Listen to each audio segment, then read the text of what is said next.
The 10-week trial in the US against the Google search engine starts this week.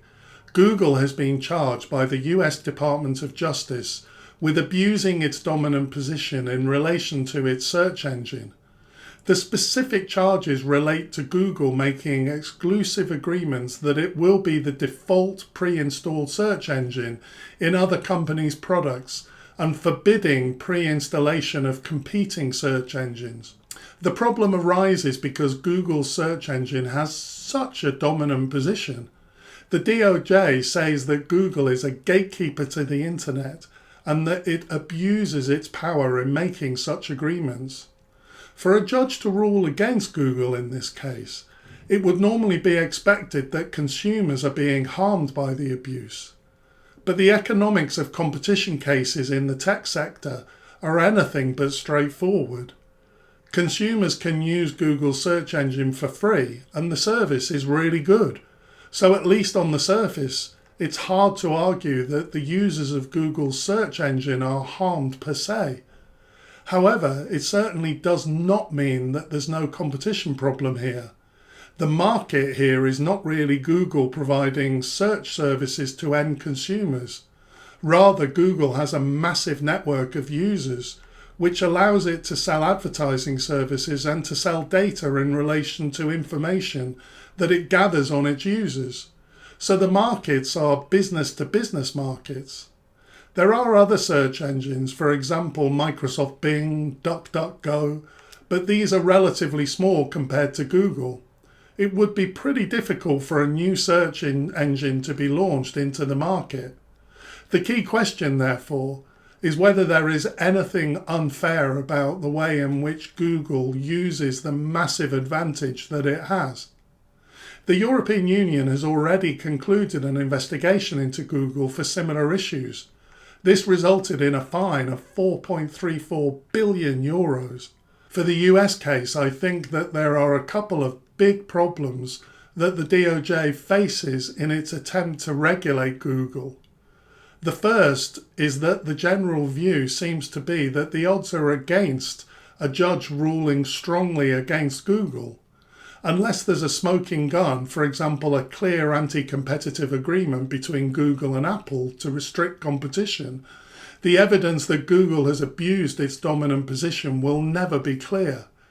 I don't think that there is such a smoking gun because Apple would be implicated in this also, and they're not included in the case. So a judge would have to be convinced that a part of Google's success with its search engine has come about as a result of its abuse of market power. I can see why this is an uphill battle. Both the US and the EU have separate new cases against Google's specific advertising technologies. This specific case perhaps has more chance because it's more zoomed into a specific problem in terms of one of the business-to-business markets. The second problem for the US case is that even if Google is found to have abused its dominant position, it's not clear what the remedies can be. The Google search engine is really popular. It's possible that any measure to try and open the search engine choice to other competitors will not be successful in getting any end consumers to switch. Breaking up Google is a possibility, but it wouldn't really solve the problem. The judge could rule, for example, that Google should sell the Chrome web browser. This could slightly reduce Google's overall power, but I don't see how it would affect the arrangements by which other companies pre-install Google as their default search engine. It is possible that the result of the case will be a settlement where Google agrees to loosen its restrictions on other companies installing competing search engines. For example, when a customer buys a laptop or phone, they could be given a choice of search engines so that they can choose which one is the default one. This is only anecdotal, but my personal view is that it would be very hard for me to switch to another search engine. In preparing this video, I took a look at Bing and DuckDuckGo. I can't imagine switching, and anything that tries to force me to consider using another search engine will be really annoying. However, I know how to change my default search engine, and I choose not to do so. Google's market power isn't affecting me, I think. But there are probably many people who don't realise that they can change their search engine and may be encouraged to try other search engines if they're explicitly given a choice. If this is the case, then Google's behaviour is affecting consumers in restricting their choice. 2 points to consider here. Firstly, one reason why I'm so attached to the Google search engine is the fact that I'm somewhat invested in the Google ecosystem. From my perspective, the ecosystem is incredibly convenient and efficient, but I can recognise that it does increase Google's power further in that I'm really locked into their services. Secondly, artificial intelligence is going to revolutionise internet search. It's no longer going to be a passive research service, but it will be possible to give the search engine tasks. This in itself may change the market significantly if one company produces a killer AI application. It's interesting for me to reflect how I've been increasing my engagement with the Google ecosystem.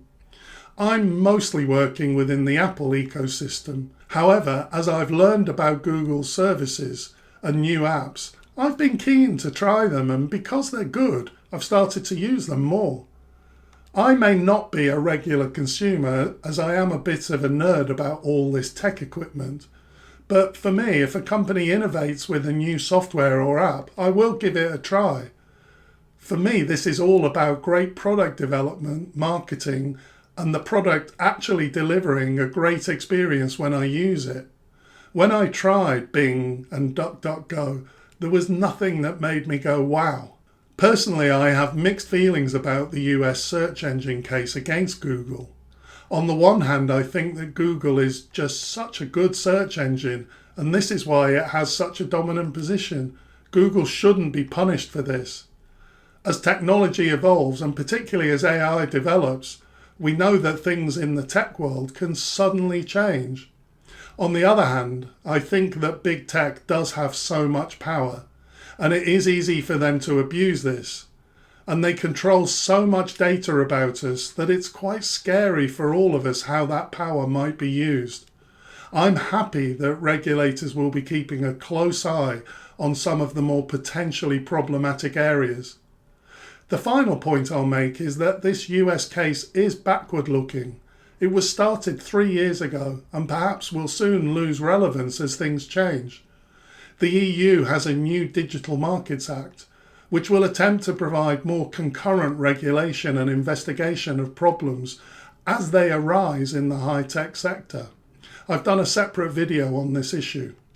I hope you found this information useful. If you did, please consider liking and subscribing. Thanks for watching. See you next time.